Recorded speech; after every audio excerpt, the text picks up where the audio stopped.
গৌৰৱ গগৈৰ ল'ৰা ভাৰতীয় নহয় নহয় মই 100% দিছো গ্যাৰেণ্টি দি ইয়াৰ এভিডেন্স মোৰ হাতত এভিডেন্স আছে ল'ৰা ছোৱালী কেইটাই নিজেও নাজানে যে আমি ভাৰতীয় নহয় 15 দিন কি কৰি আছিলে তাতেতো দেশ প্ৰেমৰ কোনো কামেই নহয় গৌৰৱ গগৈৰ ল'ৰা ভাৰতীয় নহয় নহয় মই 100% দিছো গ্যাৰেণ্টি দি গৌৰৱ গগৈলে আপুনি যিখিনি প্ৰশ্ন কৰিছে উত্তৰটো পোৱা নাই পিছত পুলিচে মাতি উত্তৰ লৈ ল'ব পুলিচে ল'ব স্যাৰ সাক্ষীটো ল'বই লাগিব কাৰণ এইটো এটা পাকিস্তানৰ নাগৰিকৰ বিৰুদ্ধে কেছ এটা সেইটো তদন্ত কৰোঁতে কথাবোৰ ওলাইছে গৌৰৱ গগৈৰ ল'ৰাও ভাৰতীয় নহয় ছোৱালীও ভাৰতীয় নহয় মোৰ হাতত পাক্কা প্ৰমাণ আছে আৰু ল'ৰা ছোৱালী কেইটাই নিজেও নাজানে যে আমি ভাৰতীয় নহয় দেউতাক মাকে কৰি থৈ দিছে কামটো পাকিস্তানত যোৱাটো আৰু থকাটো কিমান দূৰ 100% ইয়াৰ এভিডেন্স মোৰ হাতত এভিডেন্স আছে ইয়াৰ ভিত্তিত কিবা কৰিব লাগে অবৈধভাৱে গৈছে এতিয়া আমি চাই আছো 15 দিন কি কৰি আছিলে তাততো কোনো টুৰিজিম প্লেচ নাই তাতেতো যি আছে সন্ত্ৰাসবাদীৰ আড্ডাই আছে এতিয়া আমি চেষ্টা কৰি আছো যে 15 দিন কি কৰিছিলে যোৱাটোতো 100% কনফাৰ্ম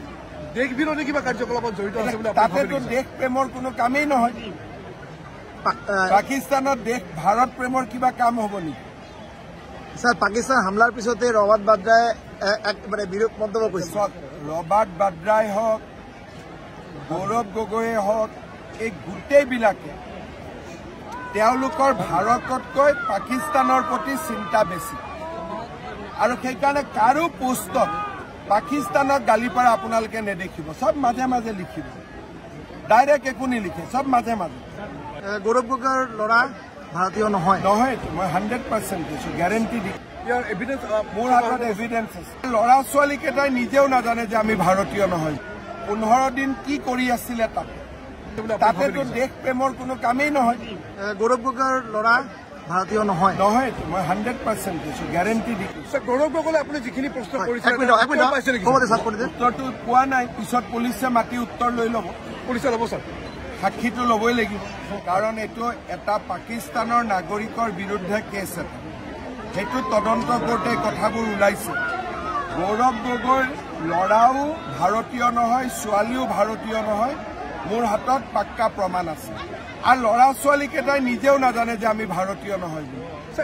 দেউতাক মাকে কৰি থৈ দিছে কামটো পাকিস্তানত যোৱাটো আৰু থকাটো কিমান দূৰ 100% ইয়াৰ এভিডেন্স মোৰ হাতত এভিডেন্স আছে ইয়াৰ ভিত্তিত কিবা কৰিব লাগে অবৈধভাৱে গৈছে এতিয়া আমি চাই আছো 15 দিন কি কৰি আছিলে তাততো কোনো টুৰিজিম প্লেচ নাই তাতেতো যি আছে সন্ত্ৰাসবাদীৰ আড্ডাই আছে এতিয়া আমি চেষ্টা কৰি আছো যে 15 দিন কি কৰিছিলে যোৱাটোতো 100% কনফাৰ্ম দেশ বিৰোধী কিবা কাৰ্যকলাপত জড়িত আছে বুলি তাতেতো দেশ প্ৰেমৰ কোনো কামেই নহয় পাকিস্তানত দেশ ভাৰত প্ৰেমৰ কিবা কাম হ'ব নেকি স্যাৰ পাকিস্তান হামলাৰ পিছতে ৰবাৰ্ট বাড্ৰায় একেবাৰে বিৰূপ মন্তব্য কৰেছে ৰবাৰ্ট বাড্ৰাই হোক গৌৰৱ গগৈয়ে হোক এই গোটেইবিলাকে তেওঁলোকৰ ভাৰততকৈ পাকিস্তানৰ প্ৰতি চিন্তা বেছি আৰু সেইকাৰণে কাৰো পোষ্টত পাকিস্তানক গালি পাৰা আপোনালোকে নেদেখিব সব মাজে মাজে লিখিব ডাইৰেক্ট একো নিলিখে সব মাজে মাজে